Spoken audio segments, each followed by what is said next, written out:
مرحبا بيك. طنزانيا تحقروها وتدوا لها حقها. هذاك بينارتي الاربيت ما بغاش يسيف ليه. ركلة الجزاء أنا حسب رأيي محمد، أنا متابع لكرة القدم. نعم. ركلة الجزاء كان فيها احتكاك لكن يقدر يصفر يقدر فيها وعليها. بارك الله فيك. فيها وعليها. أنا لي يا محمد، أنا لي ليست ركلة جزاء. نعم. ما يقدرش يعطيها لك، هذه السلطة التقديرية، كاين ظروف محيطة بركلة الجزاء. نعم.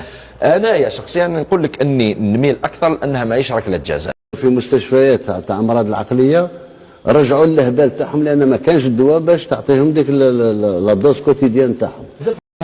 شاهد الدفع موجود بس ما كانش ضربة جزاء. انا هنا نمد رايي وفقط. انا لي بالنسبه الي وقلتها كيش طلقت على المباشر، قلت انه صعب جدا على الحكم انه يصفرها ركله جزاء. انا بالنسبه الي تقدر تكون ماهيش ركله. هو الاعلام ديال السعد مجيد راكم كتشوفوه ديما موالف وديما كيجيبوا السير مونتاج، هو كيعترف بون بيبليكا فاتحه بان ليس هناك ضربه جزاء.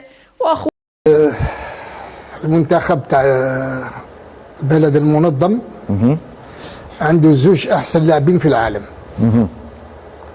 وعنده راعي رسمي. الراعي الرسمي هو الكاف. اللاعبين احسن في العالم عندك الحكام والفار. اليوم ضربة جزاء واضحة لتنزانيا.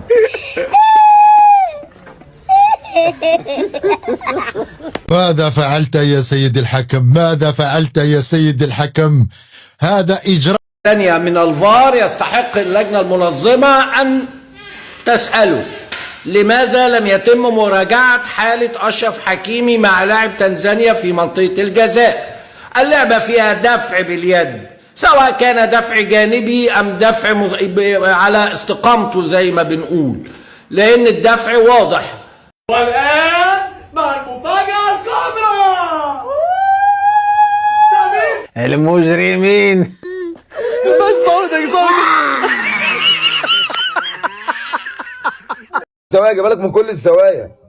بص لي اهو يا باشا، اهو حاجه ما رجعش للفار. في حاجه غلط، شامم ريحه حاجه غلط. الله الله الله الله المصري قال لك شامم ريحه حاجه.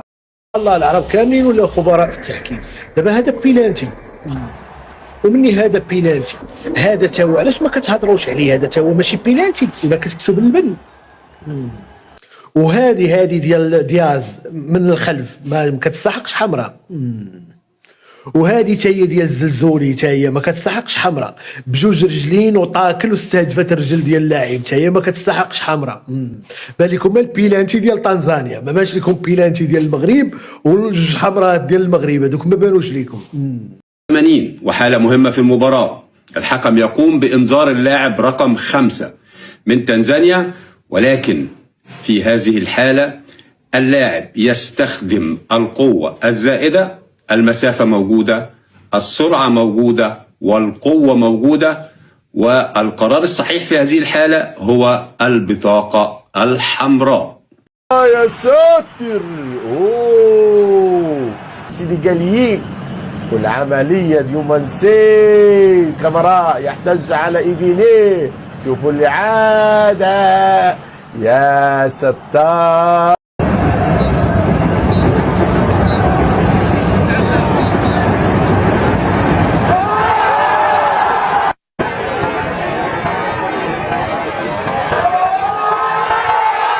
هذه ما بس بلادي ولا غير بلادي ما نحبش الظلم. ضربة جزاء واضحة لتنزانيا. نصيحة تحكيمية كاملة أمام مولى الكرة في الفيفا ومولى المغرب شخصيا وأمام رئيس الكاف. مهزلة تحكيمية.